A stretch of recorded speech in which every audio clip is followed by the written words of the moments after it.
আচ্ছা বন্ধুরা, আজকে আমি লঙ্কার আচার তৈরি করছি। তার জন্য লঙ্কাগুলো প্রথমে ধুয়ে বোটা ছাড়িয়ে নিলাম। এবার লঙ্কাগুলো ভালো করে পরিষ্কার ন্যাকড়া দিয়ে মুছে নিতে হবে। একবারে শুকনো করে মুছে নিতে হবে যাতে কোনো জল না থাকে। এবার লঙ্কাগুলোকে এভাবে সব চিড়ে নিতে হবে।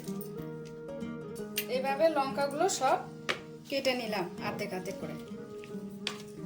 এবার মশলাটা রেডি করব। জিরে দিলাম, গোটা ধনে, 5 ফোড়ন, সাদা সর্ষে,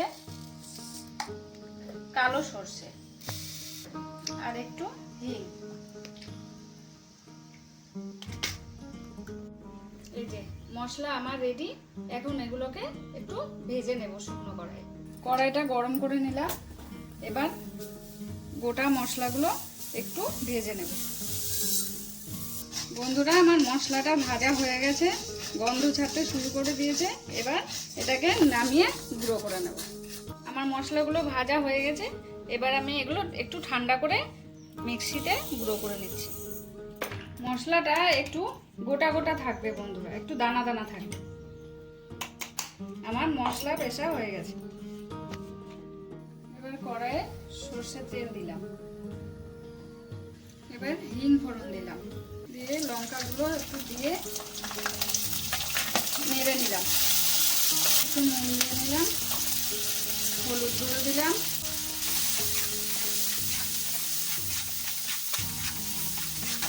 এবার বন্ধুরা গ্যাসটা বন্ধ করে দেব।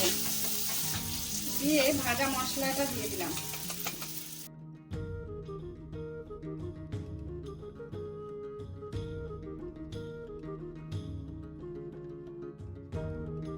একটু লেবুর রস দিয়ে দিলাম।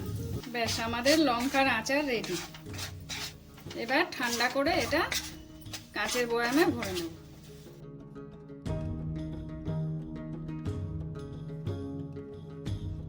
আমার লঙ্কার আচারটা ঠান্ডা হয়ে গেছে। এবার আমি এটা বয়ামে ভরে নেব।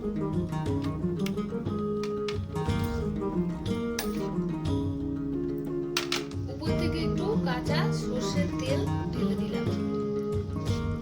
এটা রেডি হতে 4-5 দিন সময় লাগবে। বন্ধুরা, ভিডিওটা কেমন লাগলো কমেন্টে জানাবেন, আর ভালো লাগলে লাইক এন্ড সাবস্ক্রাইব করে দেবেন।